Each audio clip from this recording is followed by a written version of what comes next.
The Umkhonto weSizwe Party's Member of Parliament, Nomvalo, tells Julius Malema where to get off in a heated exchange that took place in the parliamentary ad hoc committee that investigating the matters and allegations that were made by Nhlanhla Mkhwanazi of infiltration in the South African Police Service. Let us listen. If people have got a problem with the MK party, they must raise that elsewhere. It's not us who said people must lose elections. It's not the MK, it's not us who said people must get 1% in KZN and be voted only by their girlfriends, their candidates, and not receive any votes from anyone. So they must not come and express their anger here in the ad hoc committee, because we can do that as well. There is no mouth here which speaks a lot of nothing.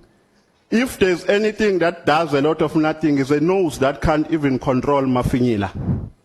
Not a mouth that speaks a lot